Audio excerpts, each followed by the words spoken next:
एक किसान था। उसे खूब धन संपत्ति अपने पूर्वजों से विरासत में मिली थी, इसलिए उसे किसी चीज की कमी नहीं थी। वह दिन भर बैठकर हुक्का पीकर अपने मित्रों के साथ गप्पे लड़ाता रहता था। सारा काम उसने नौकरों के भरोसे छोड़ रखा था, जिसका वे लोग फायदा उठाते थे, जिसके कारण उसकी संपत्ति कम होती जा रही थी। लेकिन किसान को अपनी मौज मस्ती से फुर्सत ही नहीं थी। वह इस ओर कोई ध्यान नहीं देता था। एक दिन उसका एक पुराना मित्र उससे मिलने आया। उसने सब कुछ देखा तो उसे बड़ा दुख हुआ। उसने किसान को समझाने की बहुत कोशिश की, लेकिन उस पर कोई असर नहीं पड़ा। तब उसके मित्र को एक उपाय सूझा। उसने किसान से कहा कि यहाँ से थोड़ी दूर पर एक बाबाजी रहते हैं। वे धन प्राप्ति के नुस्खे बताते हैं। तुम्हें भी वहां जाना चाहिए। किसान तुरंत तैयार हो गया। दोनों बाबाजी के पास पहुंचे।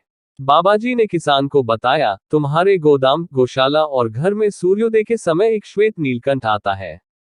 अगर तुम उसके दर्शन कर लो तो तुम्हारी संपत्ति बढ़ने लगेगी।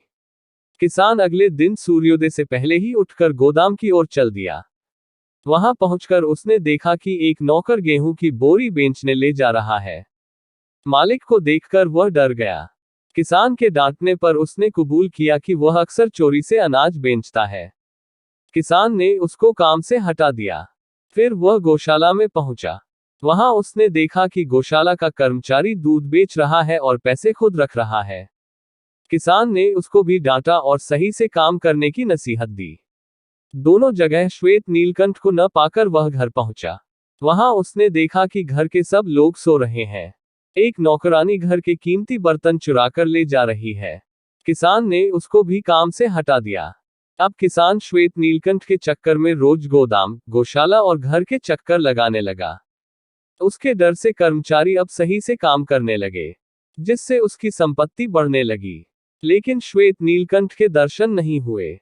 निराश होकर वह एक दिन फिर बाबा के पास पहुंचा। उसने बाबा से कहा कि बहुत प्रयास के बाद भी मुझे श्वेत नीलकंठ के दर्शन नहीं हुए। बाबा ने हंसकर कहा, तुम्हें श्वेत नीलकंठ के दर्शन हो चुके हैं। वह श्वेत नीलकंठ है तुम्हारा कर्तव्य। कर्तव्य का पालन करने से ही लक्ष्मी की वृद्धि होती है। कहानी अच्छी लगी होगी तो लाइक और सब्सक्राइब का बटन जरूर दबाएं।